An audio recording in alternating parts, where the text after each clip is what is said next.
Assalamualaikum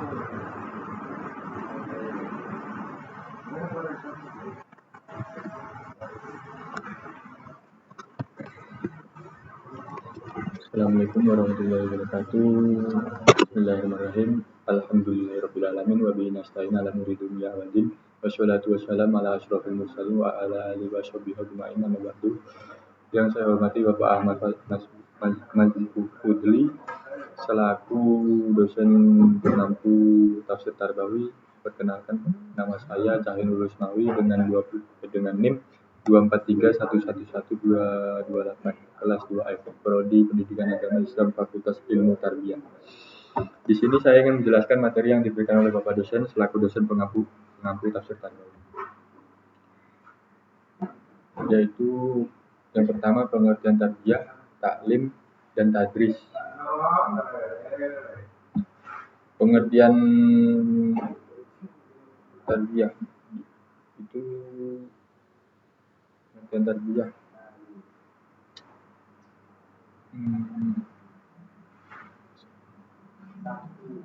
tarbiyah itu disebutkan ditafsirkan di surah Al-Fatihah ayat 2, yaitu yang berbunyi Alhamdulillahirrabbilalamin, yang artinya segala puji bagi Allah Tuhan semesta alam.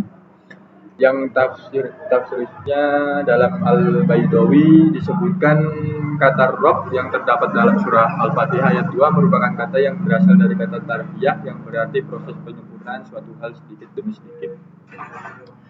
Selanjutnya di surah Al-Isra ayat 24 yang berbunyi waqafil lahum bina'ayyul rahmati wa birhamhuma kama rabbayani shaghira, yang artinya rendahkanlah dirimu terhadap keduanya dengan penuh kasih sayang dan ucapkanlah wahai Tuhanku, sayangilah keduanya sebagaimana mereka berdua menyayangi ketika mendidik aku pada waktu kecil. Dan tafsirnya di dalam tafsir Ibnu Katsir, ayat ini mengajarkan bahwa orang tua memiliki peran sebagai pendidik pertama bagi anak-anaknya. Al-Quran mengajarkan agar seorang anak tidak hanya berbakti tetapi juga mendoakan orang tua dengan doa yang mencerminkan penghargaan terhadap pendidikan yang telah mereka berikan. Ya, selanjutnya pengertian taklim. Pengertian taklim ditafsirkan di surah Al-Baqarah ayat 31 yang berbunyi wa alama adamal asma'u kullaha summa alahum alal malaikati faqala abdi bi asma'i haula in kuntum shadiqin, yang artinya dia mengajarkan kepada Adam nama-nama benda seluruhnya, kemudian dia memperlihatkannya kepada para malaikat seraya berfirman, sebutkanlah kepadaku nama-nama benda ini jika kamu benar. Dan tafsirnya itu dalam tafsir Al-Qurtubi disebutkan bahwa pemaknaan alama adalah memperkenalkan atau arafa. Makna memperkenalkan Nabi Adam dalam ayat ini disebutkan sebagai pemberian ilmu, pengetahuan dari Allah tentang segala sesuatu yang telah tercipta di alam semesta, baik yang besar hingga yang terkecil. Pendapat lainnya menyatakan bahwa yang diperkenalkan kepada Nabi Adam adalah nama-nama keturunannya. Namun Al-Qurtubi menyatakan bahwa pendapat pertama adalah pendapat yang lebih benar. Dan selanjutnya di surah Ar-Rahman ayat 2 dan 4 yang berbunyi Allamal Quran dan Allamahul Bayan. Allamal Quran yang artinya telah mengajarkan Al-Quran, Allamahul Bayan yang artinya dia mengajarinya pandai menjelaskan. Yang ditafsirkan dalam tafsir Ibnu Katsir disebutkan bahwa makna Allamahul Bayan adalah Allah yang mengajarkan kepada manusia Al-Bayan, yaitu kemampuan untuk mengutarakan isi hati dengan mengucapkan kata-kata, sehingga keinginan untuk mengutarakan isi hati ini menciptakan bahasa-bahasa. Pengetahuan yang Allah ajarkan kepada manusia ini semakin berkembang, dibuktikan dengan semakin banyaknya jenis bahasa yang tersebar di seluruh dunia serta beragamnya karya-karya bidang kebahasaan yang sangat indah. Selanjutnya pengertian tadris yang tafsirnya itu di surat Al-An'am ayat 105 yang berbunyi wa kadzalika liyaqulu darasta walinubayyinahu liqaumi ya'lamun. Yang artinya demikianlah kami menjelaskan berulang-ulang ayat kami atau agar orang-orang beriman mengambil pelajaran darinya. Dan agar mereka orang-orang musyrik mengatakan engkau telah mempelajari ayat-ayat itu dari ahlul kitab, dan agar kami menjelaskan Al-Quran kepada kaum yang mengetahui. Dan tafsirnya itu di dalam tafsir Ibnu Katsir disebutkan makna darasta adalah telah belajar membaca dan mempelajarinya. Hal ini dimaksudkan kepada Nabi Muhammad SAW yang dianggap kafir Quraisy telah mempelajari kitab yang sudah ada sebelumnya. Dan kesimpulan dari pengertian tarbiyah, ta'lim, dan tadris itu, pertama, tarbiyah adalah kegiatan memelihara, membimbing, menunjukkan jalan, dan tujuan serta memberikan kasih sayang kepada seseorang secara perlahan-lahan, sehingga orang tersebut akan menuju arah kesempurnaan pada potensi yang dimilikinya. Proses ini dilakukan oleh orang tua di lingkungan rumah, oleh guru, pada pendidikan formal, bahkan dapat dilakukan oleh masyarakat. Kedua, taklim memiliki makna yang lebih sempit, yakni hanya terkhusus pada pemberian ilmu pengetahuan atau knowledge.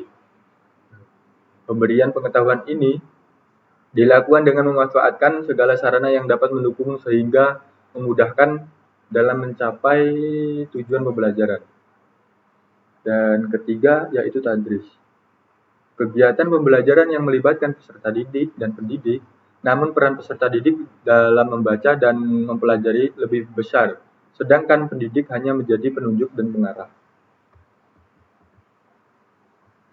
Mungkin selanjutnya nomor 2, yaitu hakikat ilmu dan tujuan pendidikan dalam Al-Quran. Hakikat ilmu adalah pemahaman yang mendalami mengenai segala sesuatu yang ada di dunia ini, yang diperoleh melalui proses belajar, penelitian, dan pengalaman. Ilmu bukan sekedar informasi atau fakta-fakta yang terpisah, tetapi merupakan pengetahuan yang sistematis dan terorganisir yang memiliki tujuan untuk memberikan pemahaman yang lebih baik tentang berbagai hal. Dengan kata lain, ilmu adalah alat untuk memahami realitas, menyelesaikan masalah, dan mengembangkan potensi diri serta kehidupan. Ilmu juga tidak hanya terbatas pada bidang tertentu seperti sains atau teknologi, tetapi juga mencakup berbagai aspek kehidupan lainnya, termasuk ilmu sosial, agama, seni, dan budaya. Ilmu itu sendiri juga bersifat dinamis dan terus berkembang. Seiring dengan berjalannya waktu, pengetahuan yang kita miliki akan terus berubah dan berkembang sesuai dengan temuan baru atau hasil penelitian yang lebih canggih. Ilmu itu sendiri juga memiliki tujuan yang sangat mulia, yaitu untuk meningkatkan kualitas hidup manusia. Setelah itu, hakikat daripada ilmu juga ditafsirkan dalam Al-Quran surah An-Naml ayat 15. Walaqad ataina Dawuda wa Sulaiman ilma wa qala alhamdulillahi fadlalana ala katsirin min ibadihi mu'minin. Sungguh kami benar-benar telah menganugerahkan ilmu kepada Nabi Daud dan Nabi Sulaiman. Keduanya berkata, segala puji bagi Allah yang melebihkan kami daripada kebanyakan hamba-hambanya yang mukmin. Yang tafsirnya dan sungguh kami telah memberikan anugerah yang besar, yaitu ilmu baik, ilmu agama atau keduniaan kepada Daud dan putranya Sulaiman. Dan sebagai ungkapan rasa syukur kepada Allah atas semua nikmat-nikmatnya, nikmat-nikmat hamba-hambanya yang beriman. Keduanya di samping menjadi nabi, suatu kedudukan tertinggi dalam martabat keagamaan, juga menjadi raja, sebuah kedudukan tertinggi dalam jabatan kemanusiaan. Selanjutnya ditafsirkan di surah As-Sadd ayat 29. Kitabun anjalnahu ilaika mubarakul liyadabbaru ayatihi wa liyadhkara ulul albab. yang artinya Al-Quran ini adalah kitab yang kami turunkan kepada Nabi Muhammad SAW yang penuh berkah supaya mereka menghayati ayat-ayat dan orang-orang berakal sehat mendapat pelajaran. Tafsir Al-Mu'ayyasar menjelaskan bahwa Al-Quran yang kami turunkan kepadamu, wahai Nabi, mengandung banyak kebaikan dan manfaat.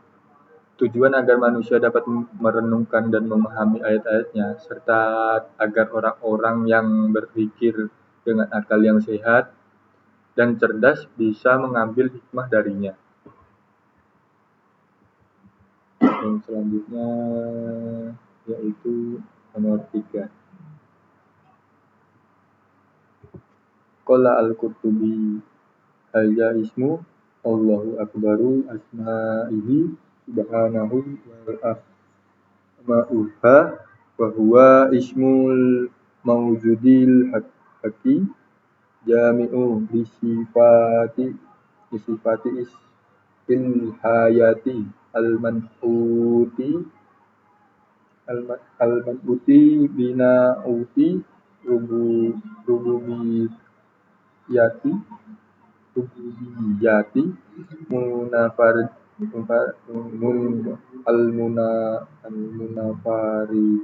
munafarid bil wujudi hakiki la ilaha illa huwa subhanahu rabbi mustaqun min tarbiyati wa hiya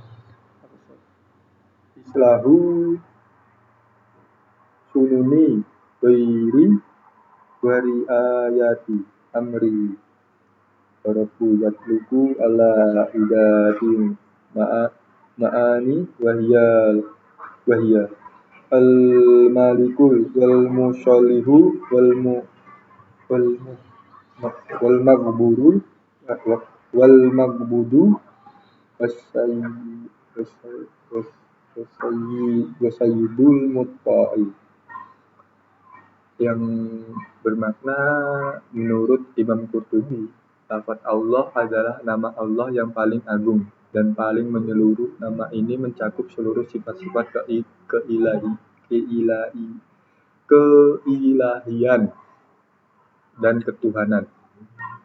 Allah adalah satu-satunya wujud yang benar, yang memiliki sifat ketuhanan dan yang esa. Lafaz Rabb berasal dari kitab Tarbiyah yang berarti memperbaiki urusan orang lain dan mengurus kepentingannya. Rabb memiliki makna. Yang pertama Al-Malik, yaitu pemilik, Al-Muslihu yang memperbaiki, Al-Mabud yang disembah, As-Sayyid Al-Muta yaitu Tuhan yang ditaati. Mungkin cukup